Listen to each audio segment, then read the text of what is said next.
इधर। हेलो बच्चों, कक्षा 11 की भौतिक विज्ञान में आज हम सब लोग अप्रगामी तरंगे का सेकंड जो चैप्टर है, वायु स्तंभों तथा तनी डोरी में कंपन, उसके आंकिक प्रश्न को सॉल्व करने वाले हैं। तो क्वेश्चन शुरू करने से पहले हम सब लोग फार्मूले को देखते हैं कि कौन कौन से फार्मूले इस चैप्टर में यूज में आने वाले हैं। तो सबसे पहला फार्मूला बंद आर्गन पाइप के लिए F1, जिसको हम सब लोग मूल आवृत्ति या प्रथम सन्नादि के नाम से जानते हैं, उसका फार्मूला V/4L होगा। F2, जिसको हम सब लोग प्रथम अधिस्वरक कहते हैं और या फिर द्वितीय सन्नादि, वो होता है, सॉरी माफ कीजिए, तृतीय सन्नादि, क्योंकि यहाँ पर 3 से गुणा हो रहा है ना, तो ये तृतीय सन्नादि होगा। 3V/4L, V/4L को हम F1 कहते हैं, तो 3F1 हो जाएगा। अब ये हो गया प्रथम मूल स्वरक, प्रथम अधिस्वरक, और ये हो गया द्वितीय अधिस्वरक, और गुणा जितने से होगा वही सन्नादि। यहाँ 1 से गुणा है प्रथम सन्नादि, 3 से गुणा तृतीय सन्नादि, 5 से गुणा पंचम सन्नादि। ठीक है, ये होता है 5V/4L, और V/4L F1 होता है, तो 5F1 हो जाएगा। ये बंद आर्गन पाइप के लिए। सिमिलरली हम खुले आर्गन पाइप के लिए देखेंगे। मूल आवृत्ति क्या होती है? V/2L होती है। बहुत इंपॉर्टेंट है, इसका यूज बहुत ज़्यादा है यहाँ पर। और F2 इक्वल्स टू होता है 2V/2L। V/2L हमने देखा था, यहाँ पर क्या आया था? V/2L F1 के इक्वल, तो ये V/2L को हम F1 के इक्वल रखेंगे, तो F2 की वैल्यू 2F1 आ जाएगी। F1 को मूल स्वरक या प्रथम सन्नादि कहते हैं, और जो F2 है, F1 को यहाँ मूल स्वरक या प्रथम सन्नादि, और जो F2 है यहाँ F2 प्रथम अधिस्वरक होगा। ये मूल स्वरक, ये प्रथम अधिस्वरक, द्वितीय अधिस्वरक, ये चीज़ ध्यान से देखना। तो प्रथम अधिस्वरक हुआ, लेकिन यहाँ 2 से गुणा हो रहा है, तो ये द्वितीय सन्नादि हो गया। और ये हो गया द्वितीय अधिस्वरक, लेकिन यहाँ 3 से गुणा हो रहा है, तो तृतीय सन्नादि हो जाएगा। 3V/2L यानी 3F1 हो जाएगा।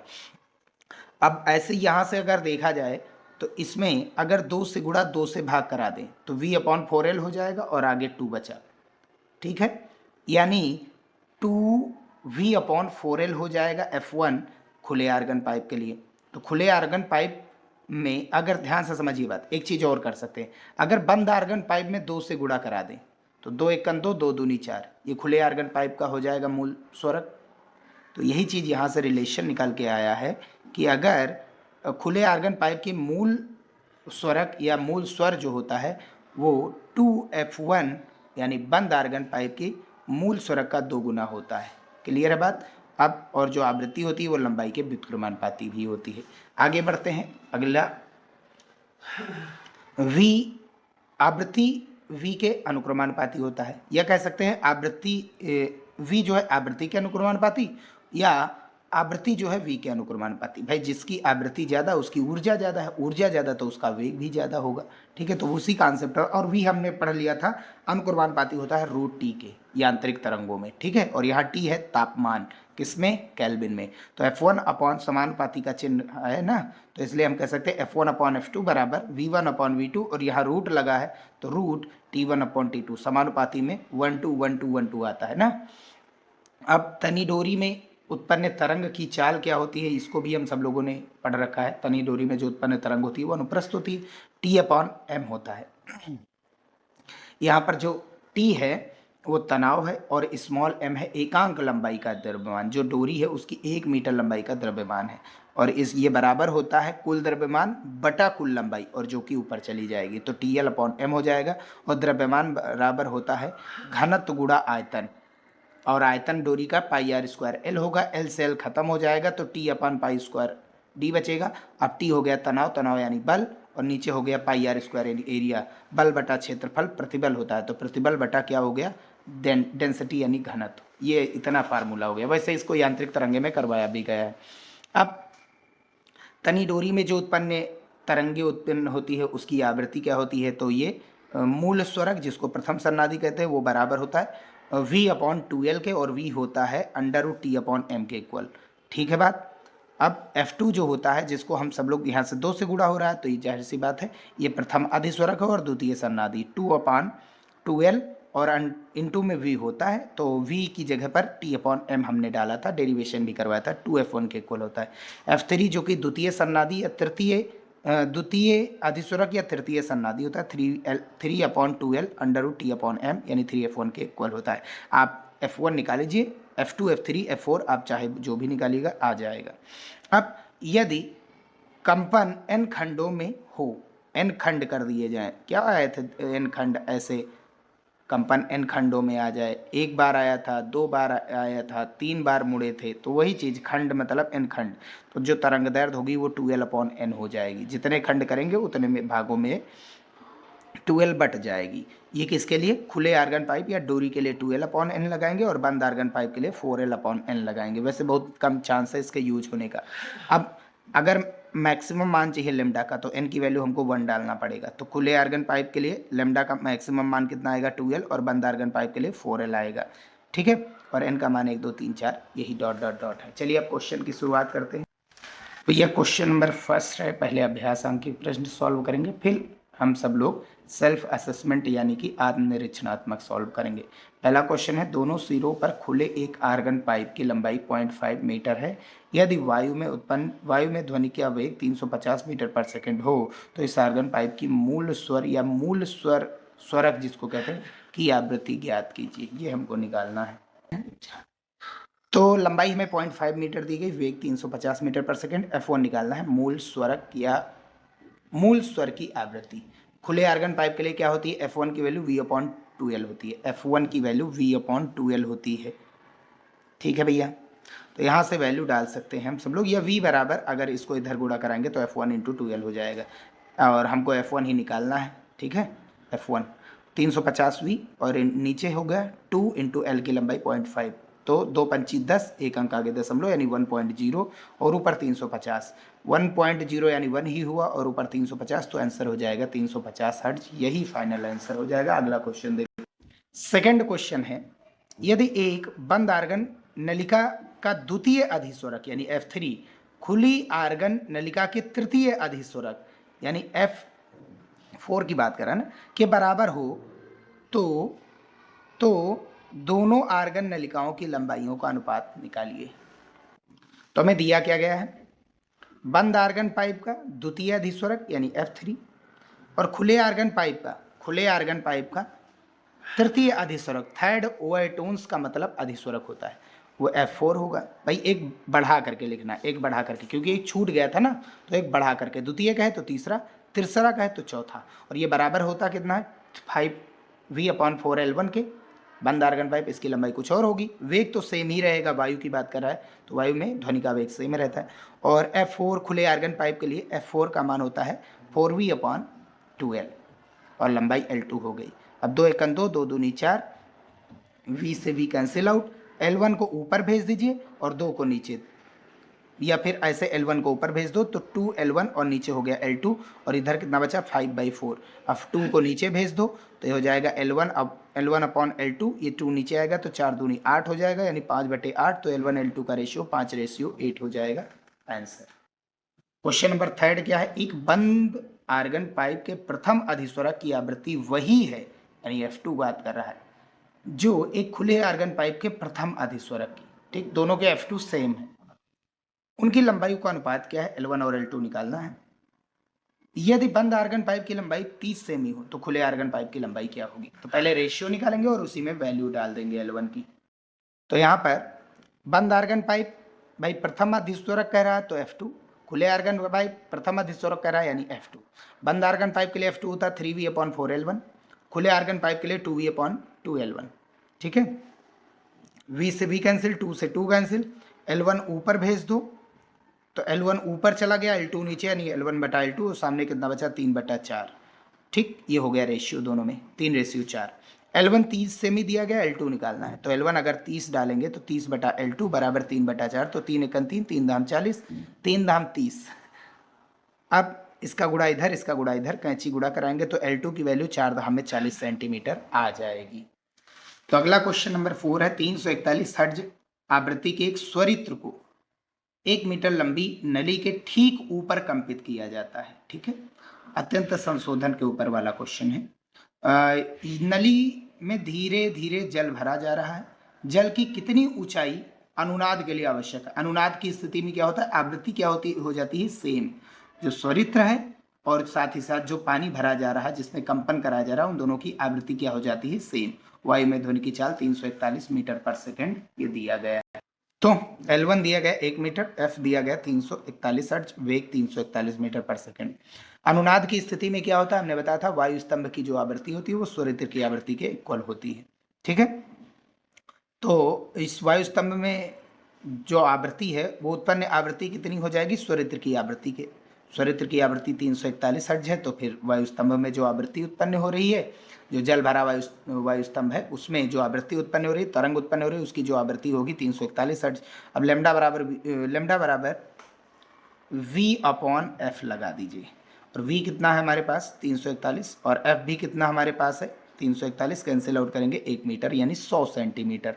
अब ये चीज समझिए बात, हमको L निकालना है, बंद आर्गन पाइप है, नीचे से बंद है ना, बंद आर्गन पाइप के लिए lambda upon L equals to lambda upon 4 होता है। ठीक है, लेमडा कितना है 1 मीटर बटे 4, 1 मीटर यानी 100 सेंटीमीटर बटा 4, कैंसिल आउट करेंगे तो 25 सेंटीमीटर।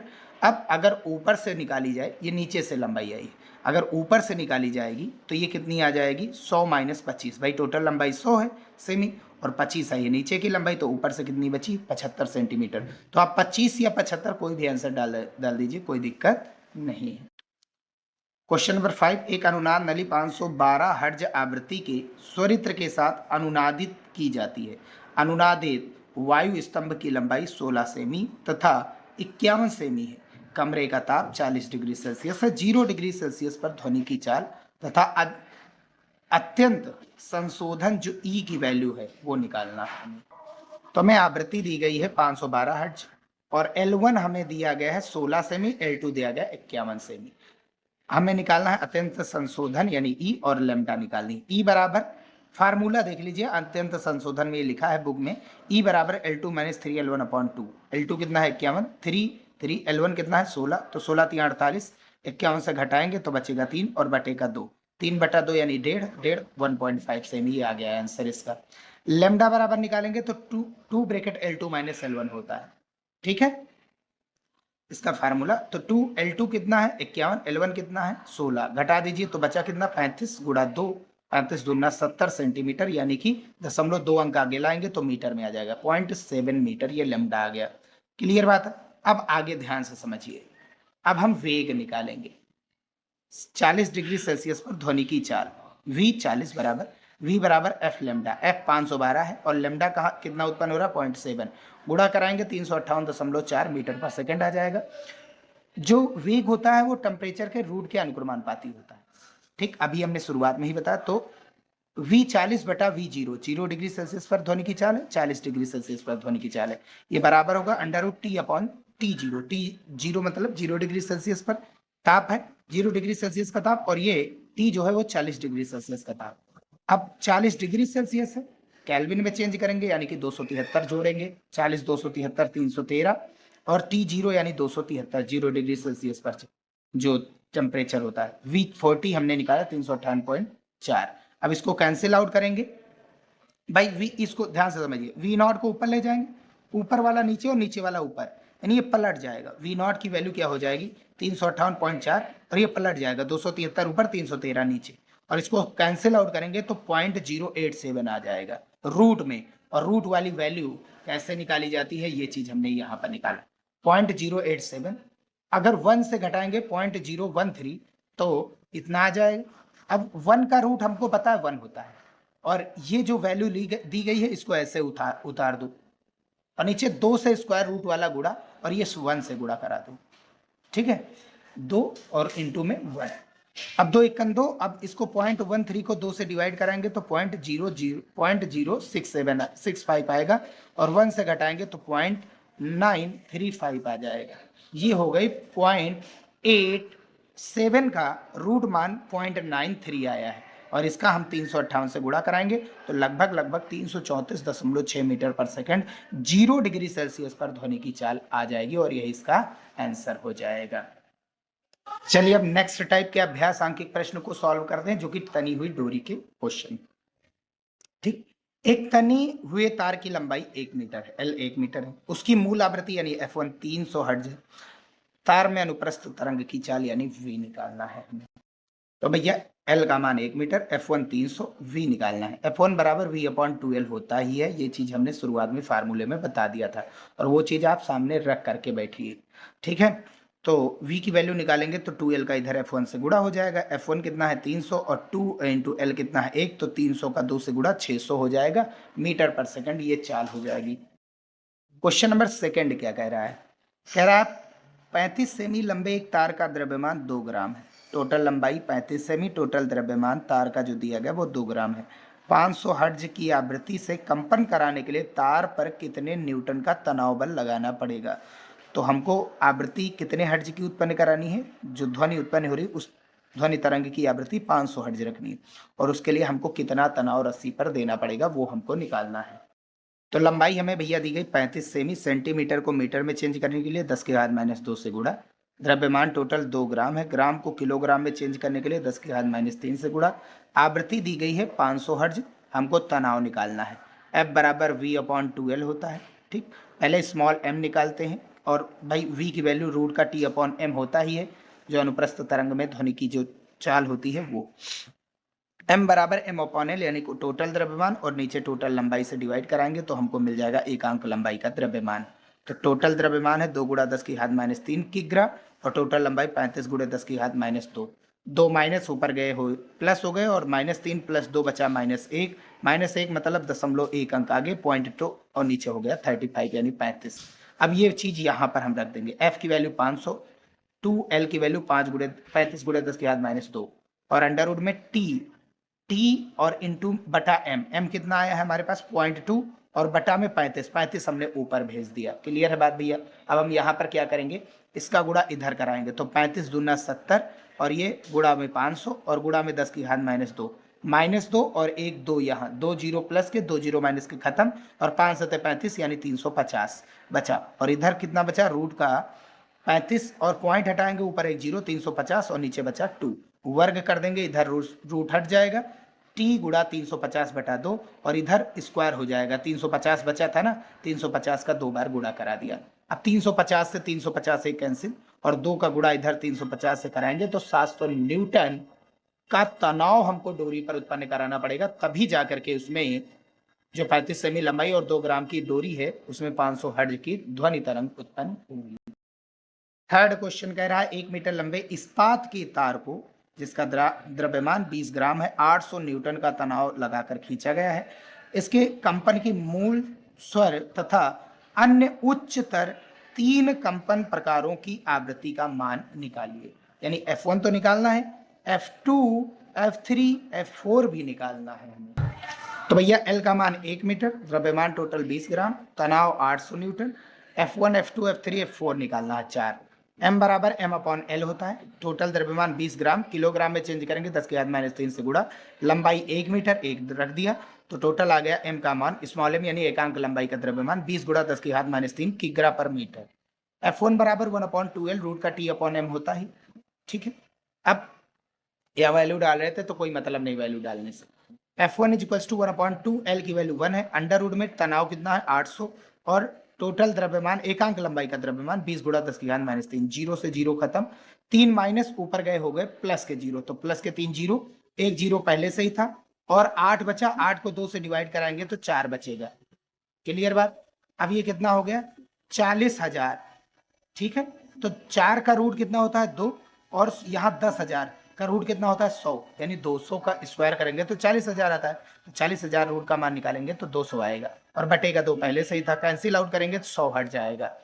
क्लियर बात। अब हमको F2 निकालने के लिए भाई तनी हुई डोरी है तो सम विषम दोनों उत्पन्न होते हैं, ये विषम तो सम के लिए भाई F2 के लिए 2 F1 से गुणा, F3 के लिए 3 F1 से गुणा, F4 के लिए 4 F1 से गुणा, तो 2 F1 है 100, 200 हर्ट्ज और F3 के लिए 3 F1, F1 कितना है हमारे पास 100, 300 हर्ट्ज और F4 के लिए 4 F1 यानी कि 4 गुणा 100 यानी 400 हर्ट्ज। ये इसका फाइनल आंसर हो जाएगा। क्वेश्चन नंबर 4 है किसी सितार के 1 मीटर लंबे तार के मूल स्वर की आवृत्ति 256 हर्ट्ज यानी F1 दिया गया, 384 हर्ट्ज आवृत्ति का स्वर उत्पन्न करने के लिए तार को ऊपरी सिरे से कितनी दूरी तक दबाना होगा। ठीक है, इसका हमको सॉल्व करना। तो हमें लंबाई दी गई है तार की 1 मीटर, आवृत्ति मूल आवृत्ति F1 जो कि 256 हर्ट्ज है, F2 हमको दिया गया है 384 हर्ट्ज जो कि उत्पन्न करना है, उसके लिए लंबाई क्या होगी ये चीज हमको बताना है। तो F और L दोनों एक दूसरे के व्युत्क्रमानुपाती होते हैं, ठीक है। तो अगर हम यहां से सॉल्व करेंगे इसको, तो F1 बटा F2 बराबर होगा L2 अपॉन L1, व्युत्क्रमानुपाती के लिए ये लिख सकते हैं। तो F1 हमारे पास 256, F2 है हमारे पास 384, L2 हमें निकालना है, L1 एक दिया गया है। इसको टोटल कैंसिल आउट करेंगे तो ये कितने से कटेगा, 8 से काटा गया तो ये 64 और नीचे 96, और इसको फिर से अगर हम काटेंगे 32 से, 32 दूना 64 और 32 तिया 96, तो यहाँ कितना बचा, 2/3 बराबर L2। तो L2 बराबर 2/3, और ऊपरी सिरे से अगर दूरी निकालनी है तो टोटल लंबाई कितनी है, 1 मीटर। ऊपरी सिरे से निकालने के लिए 2/3 जो आया है, निचले सिरे से जो दूरी आई है 2/3, उसको घटा देंगे तो 3 एकम 3 में से 2 गया 1, 1/3 मीटर हमको दबाना पड़ेगा इस रस्सी को, तब जाकर के ये 384 हर्ट्ज की आवृत्ति को उत्पन्न करेगा। तो अगला क्वेश्चन नंबर 5 है, एक 75 सेमी लंबे तथा 300 ग्राम भार के वाले तार का एक सिरा खूंटी से मजबूती से बंधा है, दूसरा सिरा घिरनी से होता हुआ 1.5 किग्रा भार द्वारा खींचा हुआ है। यदि खूंटी तथा घिरनी के बीच के तार की मूल आवृत्ति 50 हर्ट्ज हो तो कंपित तार की लंबाई ज्ञात कीजिए तथा मूल आवृत्ति के 3 अधिस्वरक बताइए। जी का मान 10 मीटर पर सेकंड स्क्वायर दिया गया। तो पहले हम डायग्राम समझते हैं। तो एक डोरी है, एक सिरा यहाँ पर एक फ्रेम से बांध दिया गया, और जो दूसरा सिरा इस घिरनी से, घिरनी मतलब पुली, पुली से हमने बांध दिया और उस पर एक द्रव्यमान, एक कोई गुटका लटका दिया, एक वस्तु लटका दिया है, ठीक है। अगर लटकाएंगे तो नीचे भार के कारण इस रस्सी में क्या आएगा, तनाव। तो रस्सी में तनाव कितना आया, T आया, और भार कितना आएगा, इसका द्रव्यमान m डैश हमने नाम दिया क्योंकि m पहले से ही हमें एक दिया गया था, तो m डैश और इनटू में g, ये भार हो जाएगा। तो L दिया गया 75 सेमी, कुल द्रव्यमान इसका है 30 ग्राम। m निकालेंगे स्मॉल m अपॉन L होता है, m है आपका कैपिटल M, 30 गुड़ा ग्राम है, किलोग्राम में चेंज करेंगे 10⁻³ से गुड़ा, और L मतलब टोटल लंबाई, तो टोटल लंबाई कितनी, 75 सेंटीमीटर, सेंटीमीटर को मीटर में चेंज करेंगे 10⁻² से गुड़ा। इसको 15 से काटेंगे तो 15 दूनी 30, 15 25 75, और ये 2 माइनस ऊपर गए प्लस, और ऊपर बचेंगे कितने, -3 थे, 2 प्लस आ गए तो -1 बचा, 2 गुणा 10⁻1 और बटा में 5, -1 का मतलब 0.1 अंक आगे, और बटे में 5 की ग्रा पर मीटर स्मॉल m आ गया। m डैश कितना द्रव्यमान लटकाया जाता है, कितने द्रव्यमान का, ये तो डोरी का द्रव्यमान था 30 ग्राम, कितने द्रव्यमान की वस्तु लटकाई गई, 1.5 किलोग्राम, ठीक है। और F1 जिससे आवृत्ति उत्पन्न हुई 50 हर्ट्ज की, ठीक है, ऊपर नीचे कंपन हुआ ना। L निकालना है, इस डोरी की लंबाई नीचे निकालनी है कितनी लटकी हुई है, तो और F2 F3 F4 भी निकालनी है। तो सबसे पहले तनाव हम निकालते हैं, तनाव कितना उत्पन्न हुआ, ये M जितना ऊपर तनाव है, नहीं उतना नीचे भार, भार के कारण ही तो ये तनाव आया है। तो m डैश जी, m डैश 1.5 है और g की वैल्यू 10 डालेंगे तो पॉइंट से 0 खत्म, 15 न्यूटन का तनाव उत्पन्न हुआ। F बराबर 1/2L under root T upon M निकालेंगे, L हमको निकालना है, और F1 हमें दिया गया 50, F1 की ये वैल्यू है ना, तो 1/2 इंटू L, और T की दिया गया 15, और स्मॉल m कितना आया था, 0.2/5, 0.2/5 हमने ऊपर डाल दिया, पॉइंट हटाएंगे ऊपर 0 बढ़ गया, 2 एकम 2, 25 तिया 75। क्लियर है बात भैया। अब इस 2 को इधर भेज देंगे तो इस टोटल को इधर भेज दो, तो ये 50 दूनी 100L, और इधर कितना आ गया अंडर रूट 15, और ये 25 रूट के बाहर आएगा तो 5, 5 एकम 5, 20 पंचे 100। क्लियर है बात भैया। अब आगे L की वैल्यू निकालेंगे तो 20 बटे में चला जाएगा, और अंडर रूट 15 की वैल्यू, अभी हमने रूट की वैल्यू जैसे बताया निकालने का तरीका बता दिया है, तो वहां से आप देख सकते हैं इसकी वैल्यू 3.875 आएगी, ठीक है। और ये 20 नीचे आ गया, और ये मीटर में था, सेंटीमीटर में चेंज करने के लिए करेंगे तो 100 से गुणा हो जाएगा, तो 20 पंचे 100, अब इसका 5 से गुणा कराएंगे तो 19.375 सेंटीमीटर इसका आंसर आ जाएगा, ये डोरी की लंबाई हो जाएगी। क्लियर है बात भैया। अगर हमको F2 निकालना है तो उसके लिए फार्मूला लगेगा 2F1, और F3 निकालना है तो फार्मूला 3F1, और F4 निकालना है तो फार्मूला 4F1 लगाएंगे। F1 हमें पहले से ही दिया गया 50, तो 50 का 100 2 से गुणा 100 हर्ट्ज हो जाएगा।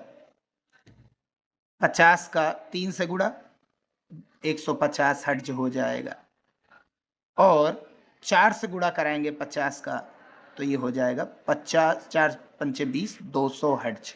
ये आंसर हो जाएगा इसका। क्लियर है भैया? अब लास्ट क्वेश्चन बचा, उसको देख। क्वेश्चन में दिया गया 9 गुणा 10 की घात 3 किग्रा पर मीटर क्यूब घनत्व का एक तार 1 मीटर की दूरी के 2 क्लैंपों के बीच कसा हुआ है, तना हुआ है, ठीक है। इसमें 5 गुणे 10 की घात -4 मीटर का बितान, बितान मतलब दोस्त, जिसको विकृति कहते हैं, है, मतलब ये लचक जाता, कमी आ जाती, तनेगे तनाए, मतलब जब तनेगा तो उसमें उसकी लंबाई में कुछ बढ़ोतरी आ जाएगी, और वो ये दी गई है। इस तार के अनुप्रस्थ कंपनों की न्यूनतम आवृत्ति यानी F1 निकालनी है हमें, और तार का यंग प्रत्यास्थता गुणांक 9 गुणा 10 की घात 11 न्यूटन पर मीटर स्क्वायर दिया गया है। तो समझिए यहाँ से बात, घनत्व तो कितना दिया गया, 9 गुणा 10 की घात 3 किग्रा पर मीटर क्यूब, लंबाई कितनी है तार की 1 मीटर, डेल्टा एल दिया गया है, डेल्टा एल विकार कितना आता है, ठीक है। यहाँ से अगर हम निकालेंगे तो सबसे पहली चीज आपको यहाँ पर विकार कितना आ रहा है वो चीज समझिए। वो आ रहा है 5 गुणा 10 की घात -4 मीटर, लंबाई में कुछ परिवर्तन, तो एप्सिलॉन ये मतलब विकृति, परिवर्तन बटा प्रारंभिक मान, परिवर्तन कितने का है डेल्टा एल, और प्रारंभिक लंबाई कितनी है 1, ठीक है। 5 गुणा 10 की घात -4 ये डेल्टा एल है, और लंबाई कितनी है प्रारंभिक 1 दी गई है, वो डाल दिया हमने। गामा यानी यंग प्रत्यास्थता गुणांक 9 गुणे 10 की घात 11 न्यूटन पर मीटर स्क्वायर है। F1 बराबर 1/2L रूट का T upon pi r square into d, ये चीज हमने ऑलरेडी बता दिया है। और तनाव यानी बल, बल बटा पाई आर स्क्वायर यानी क्षेत्रफल, बल बटा क्षेत्रफल ये होता है आपका प्रतिबल।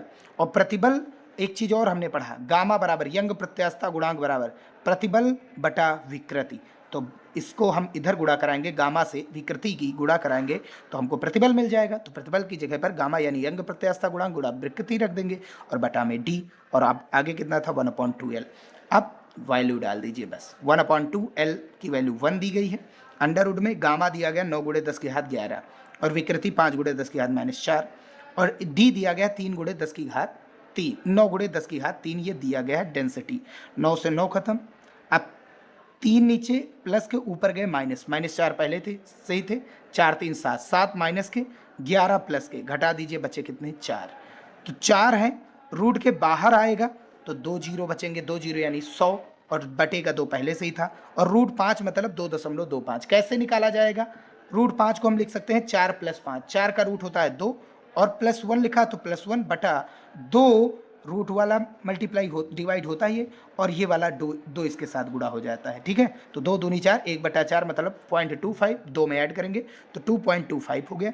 आगे 50 है, गुणा करा देंगे 50 का 2.25 से, तो ये आ जाएगा 112.50 हर्ट्ज, ये आ जाएगी मूल आवृत्ति, ठीक है। गुणा कराना है तो जानते ही। बस यहीं पर वीडियो समाप्त करते हैं। वीडियो पसंद आया तो इसे लाइक, और चैनल पर नए हो तो ये सब्सक्राइब जरूर कर लीजिएगा इसको, ठीक है भैया। मिलते हैं नेक्स्ट वीडियो में। नेक्स्ट वीडियो को 1 शॉट में कंप्लीट करेंगे, आत्मनिरीक्षणात्मक आंकिक प्रश्न, ठीक है।